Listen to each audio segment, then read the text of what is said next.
My grandpa's about 83, I think. Yeah, mine lived to be, let's see, he was about 85, 86. My grandmother was about 83, 84. My great-grandma Anderson, though, lived to be almost 100.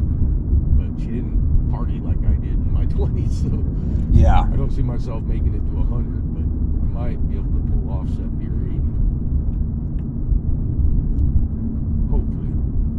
Well, hopefully we can recover from our 20s. Yeah. I mean, it makes you wonder, it's like, how much damage did I really do to myself back then? How many years did I really tack off? Yeah. Of course, you look at Ozzy Osbourne, man, he partied his ass off, and that man is still alive.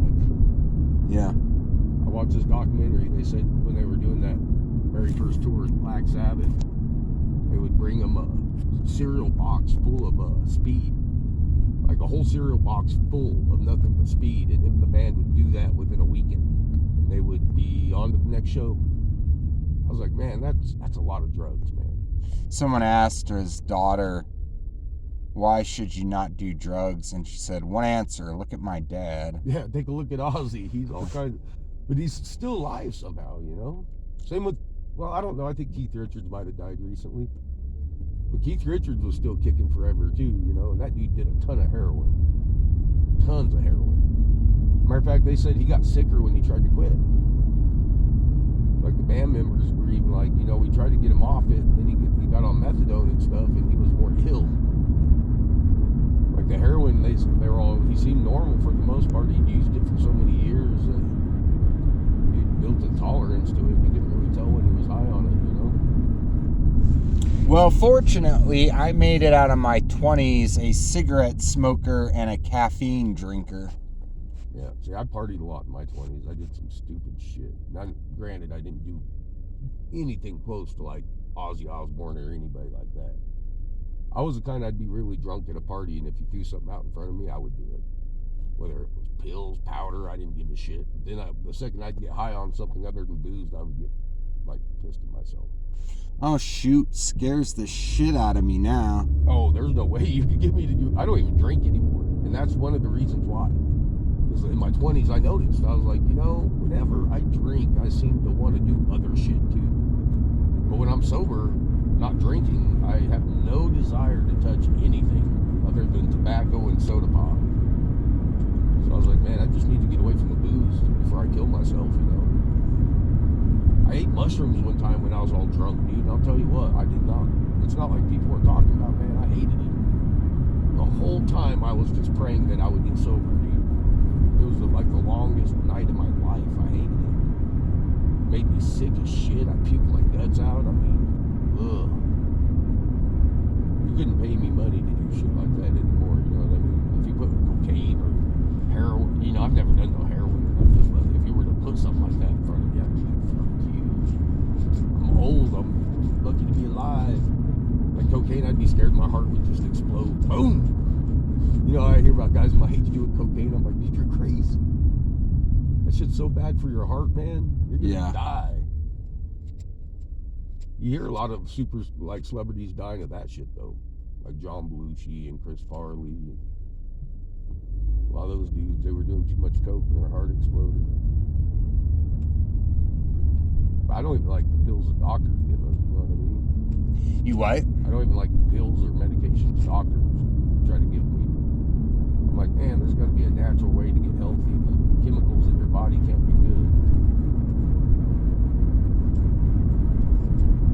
And certain things I found work, like for my migraines, I use ginkgo with biloba. Yeah. And it actually works. Like, I would take all kinds of medications the doctor gave me, and it would never work. Increases blood flow to the brain. Yeah. What was craziest too is I was getting a migraine at least once or twice a month for the last 20-some years. And when that lady that had all those head injuries first told me about that ginkgo and stuff and told me to try it, like now after I've tried it, and every morning I wake up and take 2 of them no matter how I feel, I haven't gotten a single migraine since, and it's been like 6 months. You know, I was watching a thing on Chuck Norris not too long ago. Cost about $60 for a a tub of some stuff he calls Morning Kick. It's got everything from probiotics to protein and vegetable protein or whatever. I don't know, you might look into it. It's called Morning Kick. A little too expensive for me to get into. I think it was $60 and I have no money. But it looked pretty good. It might really be worth investing in. Yeah, I mean, honestly, I have a hard time eating in the morning, so if I could find something like that I could take in the morning, that would really help me. Yeah, it might be like a meal substitute type thing. It's got tons of probiotics, and a healthy gut is a healthy life. Well, that is the one thing that seemed to help more than anything. The doctor recommended that I go get some of that Lion probiotic and start taking it every morning. It really does seem to, I used to wake up puking sick every day. Every day I'd wake up puking my guts out. I haven't done that in quite a while. Now I don't have my appetite in the morning still. It takes me half a day before I can start to eat, but they butchered a hernia surgery on me really bad. They did a number on my intestines.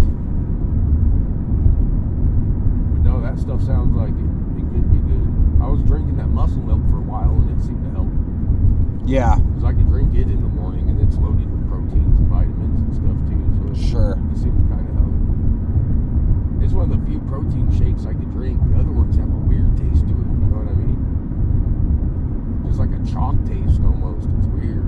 Yeah. That muscle milk, it actually tastes really good. It tastes like you're drinking chocolate milk pretty much. It's crazy.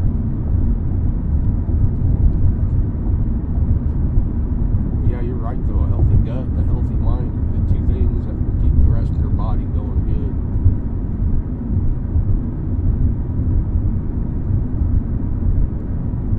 That's the other thing I didn't notice at first. Through all the wire mesh being wrapped around my intestines and stuff, having that for 20 years, it started triggering real bad anxiety attacks when I'd go to sleep at night. Because that's when it strangulates off the worst. That's why I'd wake up puking sick in the mornings, you know. For some reason, when I lay down at night and lay there for long periods of time, it jacks them up. And at first, I'd just wake up puking sick, you know, but then over time, I would start waking up with panic attacks after an hour or two of sleep and wouldn't be able to go back to bed almost the rest of the night because my brain would be freaking out thinking I was going to die. I'd take sleep medication that the doctors gave me and I couldn't go back to sleep. Chew valerian root. Yeah, but the probiotics really helped, and then they gave me these pills that are non-narcotic. They're not benzos or anything like that, but they do help with anxiety. And if I take 2 of them when I'm sleeping at night, I won't wake up panicked and freaked out. It's weird. Tell your kids don't do drugs, not even from a doctor. Yeah, I'm telling you, man. It seems like you'll cure one thing, and something else pops up, and then they try to cure it, and a side effect will pop up, and so they use something else to cure it. They're just giving me one thing after another for so long now. You know, your MD probably knows what's going on and probably knows what you should do, but people like Ron L. Hubbard were almost completely opposed to medication at all cost. Other people like Mary Baker Eddy was also someone that was against medication at all cost. So there might be something to that level of purity if you never got started. Yeah, that's the thing. And a lot of these people live in China, man, and they live to be old as shit. They swear up and down that it's all in the herbal stuff that they take.